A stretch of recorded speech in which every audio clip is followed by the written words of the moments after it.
I'm Susan McGinnis with Clean Skies News at the Cox Pavilion at the National Clean Energy Summit in Las Vegas. I'm joined now by General Wesley Clark. He is co-chair of Growth Energy. General Clark, thanks for being with us. Thanks for the opportunity, Susan. Tell me about the takeaway from this summit. What are you hoping from what your participation is going to be that people walk away with here? Well, we produced our biofuels plan for America, basically.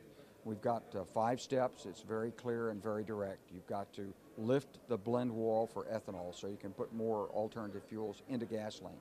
You've got to be able to produce the infrastructure, get cars that use flex fuel, provide consumers information, and adopt a national low-carbon fuel standard. If we do those things, we're going to take some big steps forward for national security right now. Within 4 years, we can replace the importation of 1 million barrels of oil per day. That essentially takes Hugo Chavez out of the U.S. energy market. And we know the national security implications are finally becoming really mainstream in this argument. That blend wall has really been a big problem for the ethanol industry. It's really been the cause of shutdown of a lot of plants. Do you think that summits like this or the work that you're doing, the accomplishments since the first National Clean Energy Summit a year ago are going to have an impact for the ethanol industry? Well, I think they'll have a very big impact. You know, the blend wall was put in sort of arbitrarily back 20 years ago, and nobody paid much attention to it. No research was done on it. They really just said, okay, well, it just put 10% in.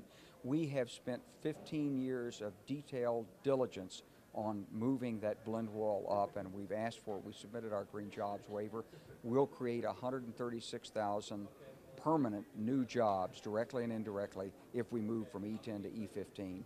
We'll save 1 million barrels of oil a day imported into the United States. These are real-time, near-term savings, really important. And do you need that to happen for cellulosic, the cellulosic part of this industry to really take off, which is so expensive, with the attention now turning away from corn-based ethanol? Well, that's exactly right, Susan, because without lifting that blend wall, you can't get investment in to build the cellulosic plants. You know, cellulosic is almost there. It's just a little more expensive than corn-based ethanol right now, but there's no market for it because we're capped. Once you raise and make that market available, the investment dollars will pour into cellulosic. We'll see a wholesale expansion of it, and we'll be doing the prudent thing to address America's liquid fuel needs. And tell us about what you guys are doing out in South Dakota. You're actually harvesting corn cobs. That's right. We've got the first cellulosic plant that's actually producing. It's got about 100 million barrels a year capacity, but it's just an experimental plant. We're harvesting corn cobs. We're taking the cellulosic material there, we're breaking it down, and we're producing ethanol with it. So not only will you take the kernels, but you'll take the cobs. Mm-hmm. And you're pleased with the way legislation is shaping up as far as the inclusion of ethanol is concerned and what it's getting in the stimulus?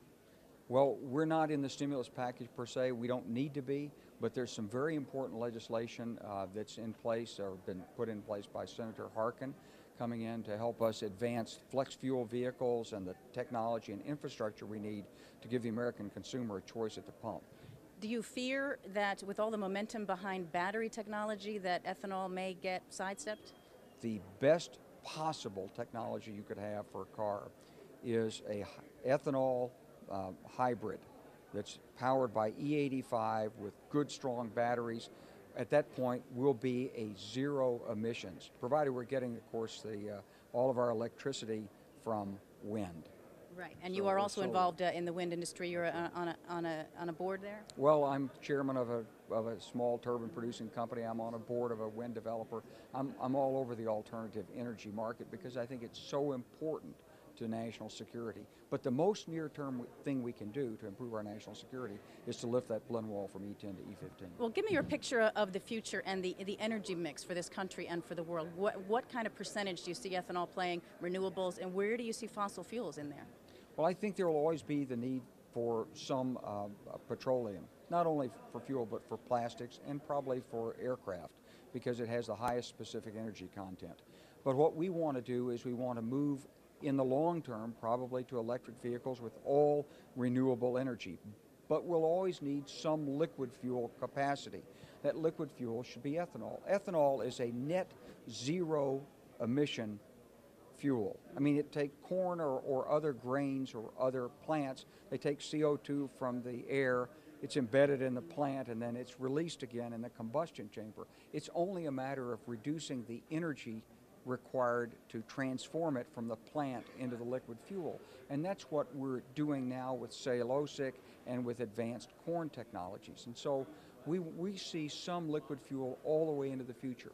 The 2007 legislation calls for us to produce about 36 billion gallons a year of some kind of ethanol by the year 2022. You think the investment will be there for that, for cellulosic to have a significant portion Absolutely. of that? Look, the investment dollars are all on the sidelines right now. I'm also an investment banker, and I can tell you that American dollars are flowing into the Chinese economy. And that's where they're going because they're getting the highest rate of return. Would they go to ethanol and cellulosic ethanol if there were an opportunity to market it? Absolutely. But there's no opportunities right now. Investors can't. They're looking at the EPA pronouncements. They're looking at Congress. They're saying, gee, I don't want to bet my money on this. Let's go to China. It looks like a sure thing. Why invest in America? Right. We've got to provide the demand in the marketplace to draw those investment dollars and keep them at home and build jobs and production capacity here in the United States. And do you think that gatherings like this, clean energy summits like this, can actually make a difference? I think they can, because summits like this get together key opinion makers with policy makers. We've got some great policy leaders here on this panel today, and you've got a lot of people from the various industries associated with clean industry, and to have the opportunity for private and public face-to-face dialogue. It's a dream come true, and it should result in some action. All right. Well, best of luck with your pursuits, General. Thank you so much. Thank you, Susan. We appreciate it. General Wesley Clark, co-chair of Growth Energy, and I'm Susan McGinnis in Las Vegas at the Cox Pavilion at the National Clean Energy Summit, reporting for Clean Skies News.